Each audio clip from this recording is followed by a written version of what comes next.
தமிழக அரசியலே இப்போ இந்த ஒரு விஷயத்தை தான் ரொம்ப உன்னிப்பா கவனிச்சிட்டு இருக்கு. அதுவும் குறிப்பா 2026 சட்டமன்ற தேர்தலோட மிக முக்கியமான ஒரு திருப்பம்னு இதை சொல்லலாம். தமிழக வெற்றிக்கழக தலைவர் விஜய் இப்போ ஒரு இக்கட்டான சட்ட போராட்டத்தில் சிக்கியிருக்காரோ அப்படிங்கிற சந்தேகம் பலருக்கும் வந்திருக்கு. அவர் தாக்கல் செஞ்ச வேட்புமனுவுல ஒரு பெரிய குளறுபடி நடந்திருப்பதா இப்போ தகவல்கள் வெளியாகி பரபரப்பை கிளப்பியிருக்கு. இது வெறும் சாதாரண தப்புதானா, இல்ல இதனால அவரோட வேட்புமனு நிராகரிக்கப்பட வாய்ப்பு இருக்கா? இங்கேதான் ஒரு பெரிய ட்விஸ்ட் ஒழிஞ்சிருக்கு. விஜய் அவர்கள் இந்த தேர்தல்ல 2 தொகுதிகளில் களமிறங்குறார். ஒன்னு சென்னை பெரம்பூர், இன்னொன்னு திருச்சி கிழக்கு. 2 தொகுதிகளிலும் வேட்புமனு தாக்கல் செஞ்சாச்சு. ஆனா அங்கதான் சிக்கலே ஆரம்பிச்சிருக்கு. ஒரே ஆள் ஒரே தேர்தல், ஆனா 2 இடத்துல கொடுத்திருக்கிற தகவல்கள் வேற வேறையா இருக்கு. இது எப்படி சாத்தியம்? இதனால என்ன மாதிரியான விளைவுகள் ஏற்படும்? இத பத்தி முழுமையா இந்த வீடியோவுல பார்ப்போம். முதல்ல என்ன நடந்ததுன்னு தெளிவா பார்ப்போம். பெரம்பூர் தொகுதியில தாக்கல் செஞ்ச வேட்புமனுவுல என் மேல எந்த குற்றவியல் வழக்குகளும் நிலுவையில் இல்ல அப்படின்னு விஜய் குறிப்பிட்டுள்ளார். ஆனா அதே விஜய் திருச்சி கிழக்கு தொகுதியில கொடுத்த மனுவுல 2025 வருஷம் மதுரை கூடக்கோவில் காவல் நிலையத்துல தன் மேல ஒரு வழக்கு பதிவு செய்யப்பட்டிருப்பதா சொல்லியிருக்கார். இப்போ கேள்வி என்னன்னா, பெரம்பூர்ல அந்த வழக்க பத்தி ஏன் சொல்லல?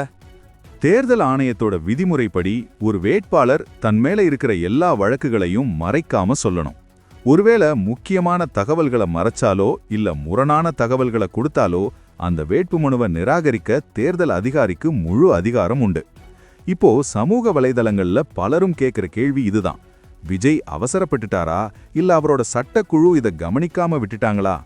பொதுவாகவே அரசியல்ல ஒரு வேட்புமனு அப்படிங்கிறது ஒருத்தரோட தலையெழுத்தையே தீர்மானிக்கிற விஷயம். இவ்வளவு பெரிய கட்சி தலைவர் விஷயத்துல இப்படி ஒரு கவனக்குறைவு எப்படி நடந்ததுங்கிறது தான் இப்போதைய பெரிய ஆச்சரியம். உண்மையை சொல்லப்போனா இத பின்னணியிலிருந்து பார்த்தா சில விஷயங்கள் புரியுது. வழக்கமா ஒரு வேட்பாளர் தேர்தல்ல நிக்கும்போது மாநிலம் முழுதும் தன் மேல எங்கெல்லாம் வழக்கு இருக்குன்னு காவல்துறையிடம் அறிக்கை கேட்டு வாங்கணும். அப்படி முன்கூட்டியே திட்டமிட்டிருந்தா இந்த முரண்பாடு வந்திருக்காது. இதனால இப்போ தவேக தொண்டர்கள் மத்தியில ஒரு சின்ன கலக்கம் உருவாகியிருக்கு. தலைவருக்கே இந்த நிலைமைனா மற்ற வேட்பாளர்களோட மனுக்கள் என்ன ஆகும் அப்படின்னு பலரும் பேசிக்கிறாங்க. நீங்க என்ன நினைக்கிறீங்க? இது விஜயோட சட்டக்குழு செஞ்ச சின்ன தப்பா, இல்ல இதையும் தாண்டி இதுல வேற ஏதாவது அரசியல் பின்னணி இருக்குமா? உங்களோட கருத்தை கமெண்ட்ல சொல்லுங்க.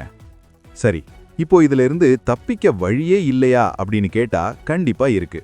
ஒரு வேட்பாளர் ஒரு தொகுதிக்கு மொத்தம் 4 செட்டு வேட்பு மனுக்கள் வரை தாக்கல் செய்ய முடியும். விஜய் இப்போதைக்கு பெரம்பூர்ல 2 செட்டு தான் கொடுத்திருக்கார். ஏப்ரல் 6ஆம் தேதி வரைக்கும் டைம் இருக்கு. அதுக்குள்ள சரியான தகவல்களோட புதுசா ஒரு மனுவை தாக்கல் செஞ்சா பழைய பிழைய சரி பண்ணிடலாம்.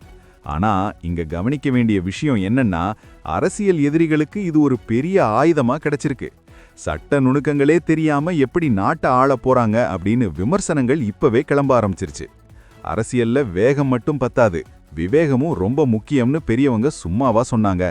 விஜய் தன்னோட டீமை உடனே ரீவேம்ப் செஞ்சு அனுபவம் வாய்ந்த வழக்கறிஞர்களை வச்சு இதை சரி பண்றது தான் இப்போதைக்கு இருக்கிற புத்திசாலித்தனம். முடிவா சொல்லணும்னா தேர்தல் களம் இப்போ சூடு பிடிச்சிருக்கு. சின்ன தப்பு கூட ஒரு பெரிய வெற்றியை தடுத்துடலாம். வேட்புமனு தாக்கலுக்கு இன்னும் சில நாட்களே இருக்கிற நிலையில விஜய் இந்த சிக்கலை எப்படி சமாளிக்க போறார் அப்படிங்கிறத நாம பொறுத்திருந்து தான் பார்க்கணும். அடுத்தடுத்த அப்டேட்டுகளுக்கு தொடர்ந்து இணைந்திருங்கள்.